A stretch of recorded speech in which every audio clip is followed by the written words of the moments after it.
The second the golden retriever lunged in front of my bride, Sarah, and refused to let her take another step down the aisle, the entire outdoor garden in Seattle fell into stunned silence. What happened next would tear my carefully built life apart and force me to finally admit the one truth I'd been running from since college. I was deeply in love with my best man, Ryan, and I always had been. Guests gasped as Buddy planted himself right in the middle of the white runner. Tail wagging like this was the best game ever. Sarah laughed nervously at first, her veil fluttering in the warm June breeze. But when she tried to step around him, the dog shifted and sat down harder, eyes locked on me. My heart slammed against my ribs. This wasn't just a mischievous family pet escaping the house. Buddy had been Ryan's idea back in our sophomore year at the University of Washington, a goofy rescue we'd picked out together during a weekend when everything between us still felt possible. I stood frozen under the flower arch, tuxedo suddenly too tight, while my conservative parents from Ohio exchanged confused glances in the front row. Dad's jaw was clenched the way it always got when something didn't fit his picture of success. Mom clutched her pearls. Sarah's family, all polished lawyers from Bellevue, whispered behind programs. And Ryan, Ryan, stepped forward from his spot beside me, his gray eyes meeting mine for a split second that carried 10 years of unsaid words. "Buddy, come on, Buddy," I muttered, voice cracking. But the dog wouldn't budge. He looked back at Ryan like he was waiting for a command only they understood. That's when I noticed the small leather pouch attached to his collar, something I'd never seen before. My stomach dropped. The officiant cleared his throat, trying to keep the ceremony moving, but the moment stretched. Sarah turned to me, her smile faltering. "Alex, what's going on?" I didn't have an answer. Not yet. Because in that sunny Seattle garden, with 200 people watching, the life I'd built to please everyone else was about to crumble, and the only person who'd ever really known me was standing 2 feet away, ready to catch the pieces or watch them scatter. The week leading up to the wedding had been a blur of last-minute details and forced smiles. I proposed to Sarah 6 months earlier in front of both families at Christmas, the ring chosen to match the one my mother had worn for 35 years. Everyone said we were perfect, stable careers, shared values, the kind of couple who hosted backyard barbecues and talked about kids. I told myself the same thing every night. Sarah was kind, ambitious, beautiful in that effortless way that turned heads in our downtown Seattle office building. She made my parents proud. She made sense. But late at night, when the condo was quiet, memories of Ryan would creep in.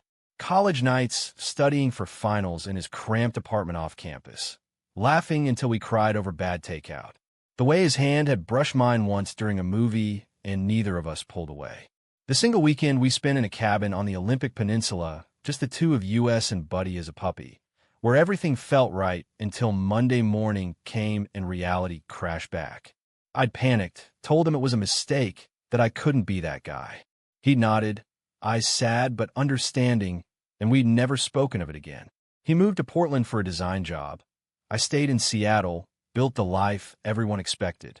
We stayed friends on the surface, texts on birthdays, likes on social media, but the depth was buried. Until 3 months ago when he agreed to be my best man. For old time's sake, he'd said on the phone, voice steady. I convinced myself it would be fine. Now, standing here with Buddy refusing to move and that mysterious pouch glinting in the sunlight, I wasn't so sure. Sarah tried again, laughing awkwardly for the crowd. "Buddy, you silly boy, this is my day." She reached down, but the dog gently nudged her hand away and looked straight at Ryan. Guests started murmuring. Phones came out. My father stood up halfway, face reddening. Ryan stepped forward slowly, his tux fitting him like it had been made for this exact moment. "Let me handle it," he said softly, voice carrying just enough for me to hear the tremor underneath. He knelt beside Buddy, fingers working the pouch open with the familiarity of someone who'd planned this. A folded piece of paper slipped into his palm, yellowed, the edges worn like it had been read 1,000 times. My blood ran cold. I knew that paper. It was the letter I'd written Ryan the night I ended things, the one I thought he'd burned years ago. The one that said I loved him but was too scared to choose him. Ryan stood, holding out toward me, eyes shining with something between pain and hope. The garden went completely still. Sarah's hand found mine, squeezing too tight. "Alex," Ryan said, loud enough for everyone now, but he didn't come here by accident. He came because some truths can't stay hidden forever.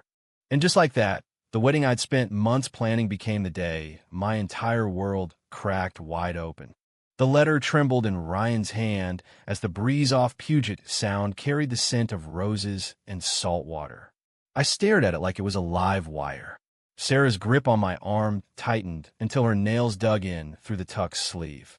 "What is that?" she whispered, voice barely above the rising whispers from the rows of white folding chairs. Ryan didn't wait for me to answer. He unfolded the paper with the same careful hands that had once traced the lines of my back in that cabin 10 years ago. His voice, steady at first, cracked on the second sentence. "Dear Ryan, I wish I could be the man you deserve. I love you more than I've ever loved anyone. But my family, my future, they expect something else. I'm sorry. I'll always be sorry." Gasps rippled through the crowd. My mother covered her mouth. Dad's face turned the color of storm clouds. Sarah let go of my arm like it burned. Buddy finally stood, tail still wagging, and trotted over to sit between Ryan and me as if he'd completed his mission. The dog had been at my parents' house since the rehearsal dinner, supposedly safe in the backyard.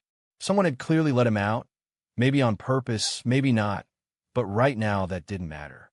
What mattered was the way Ryan looked at me, raw and unafraid, while 200 people watched my carefully constructed straight life collapse. I opened my mouth, but nothing came out. The officiant stepped back, program clutched to his chest. Sarah turned to me, tears already spilling. "Alex, is this real?" Before I could answer, my father's voice boomed from the front row. "This is a joke, right? Some kind of prank." He stood, suit jacket unbuttoned, the Ohio farmer's son who'd built a construction empire on hard work and traditional values. "Alexander, tell them it's not true." But it was true, every word. And in that moment, with the sun beating down on the garden and Buddy panting happily at my feet, something inside me snapped loose. The weight I'd carried since college, the late-night doubts, the forced smiles, the way I'd convinced myself love could be a checklist, lifted just enough for me to breathe. Ryan folded the letter again, tucking it into his pocket. "I kept it because I never stopped believing you'd come back to yourself one day," he said quietly, "only for me." "Buddy here? He's been carrying the pouch around the house for weeks. I guess today he decided enough was enough." Sarah took a shaky step back. Her mother rushed forward, wrapping an arm around her. The guests shifted uncomfortably, some filming, others looking away. I felt exposed, raw, but also strangely free. The next hour was chaos. The reception tent stayed empty while Sarah and I sat in the small side garden, away from prying eyes. "She'd cry, of course. I thought we had something real," she said, voice thick. Was any of it true? I reached for her hand, but stopped myself. Parts of it were. I cared about you. I still do. But I've been lying to myself longer than I've known you. The words tasted like truth for the first time. She nodded slowly, wiping her eyes. "I need time and space." She stood, smoothing her dress. "Tell everyone the wedding is off. I can't do this right now." As she walked away, her train dragging through the grass, Ryan appeared at the edge of the garden. Buddy trotted beside him. "You okay?" he asked. I laughed, a broken sound. Not even close. But for the first time in years, I didn't want to run. The days after the wedding, that wasn't blurred into a haze of phone calls and slammed doors. My parents flew back to Ohio the next morning without saying goodbye. Dad left a voicemail that simply said, "We raised you better than this." Mom texted once, "Call when you're ready to fix this mess." Their silence hurt more than any shouting match. I stayed in the Seattle condo alone, Buddy curled at my feet like a furry guardian. Ryan had gone back to Portland the night of the non-wedding, giving me space he knew I needed. "Text when you're ready to talk," he'd said at the airport curb, eyes soft. No pressure, but pressure came from everywhere else. Work emails piled up, clients asking if the family emergency was okay. Friend from the office sent cautious check-ins, that felt more like gossip fishing. Sarah's best friend posted a vague social media story about choosing yourself that everyone knew was about us. The Seattle gossip blogs even picked it up. Tech exec's wedding crashed by family dog. Secret revealed? I spent nights pacing the living room, replaying college memories I'd locked away. The way Ryan had looked at me across the bonfire during that peninsula trip, firelight dancing in his eyes. The quiet promise we'd made to each other under the stars. No matter what, we'd find our way back. I'd broken that promise the next morning, driving back to campus with the radio too loud and tears I refused to acknowledge. On the fourth day, Ryan called. I'm outside. I opened the door to find him holding 2 coffees and a bag of donuts from our old favorite spot. Buddy nearly knocked him over with excitement. We sat on the balcony overlooking the city, the Space Needle gleaming in the distance. You don't have to say anything, Ryan started. I just wanted you to know I'm not sorry. Not for the letter, not for Buddy doing what he did. You deserve to stop hiding. I stared at the water below. My family thinks I'm broken. Sarah's devastated. I lost the life I spent 10 years building. Ryan set his coffee down. You lost the lie you were living. There's a difference. His voice was gentle but firm. I've been out since I was 19. It wasn't easy. My own parents struggled at first, but I got to live as me.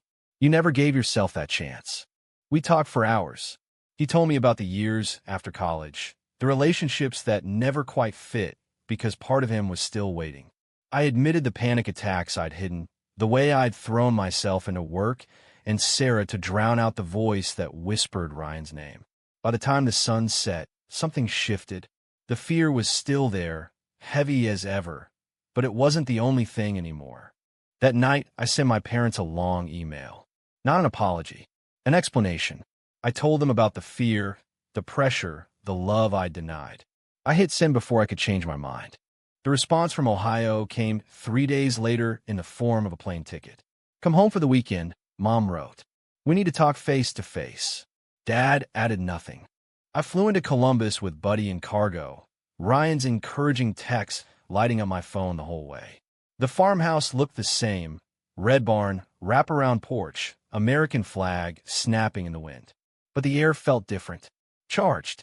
Dinner that first night was silent except for the clink of forks. Mom served pot roast, my favorite. Dad stared at his plate. Finally he spoke. So this, Ryan, be the reason you threw away a good woman. I set my fork down. Ryan's the reason I finally stopped lying to myself. Sarah deserved better than half a heart. Mom's eyes filled. We just wanted you happy, Alex. Married, kids, the whole thing. This isn't what we pictured. I know, I said quietly, but it's who I am, and I'm tired of pretending it's not.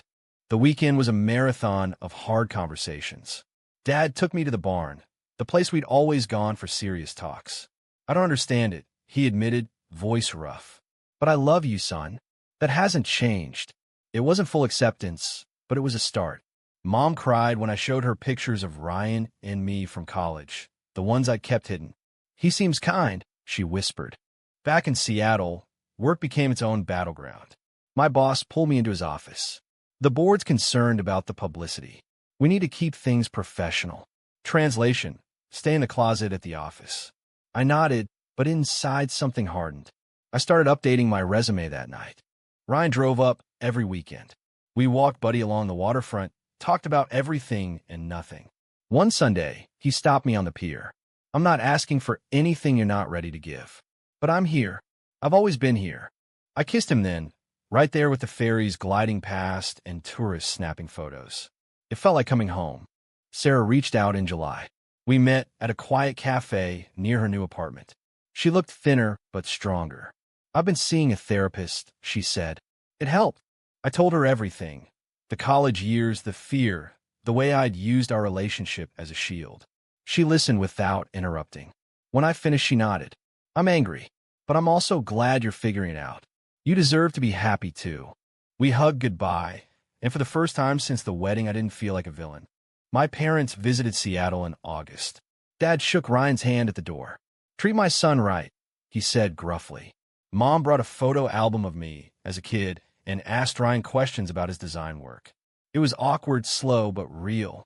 At work, I came out officially in a company-wide email. Some people unfollowed me on social media. Others sent supportive messages. I lost one major client, but gained two new ones who valued authenticity. The trade felt fair. Ryan and I moved in together in September, the condo filling with his art and my books and Buddy's toys everywhere. Nights were long talks and quiet mornings with coffee on the balcony. The panic attack stopped. The voice in my head that said I was broken finally went quiet.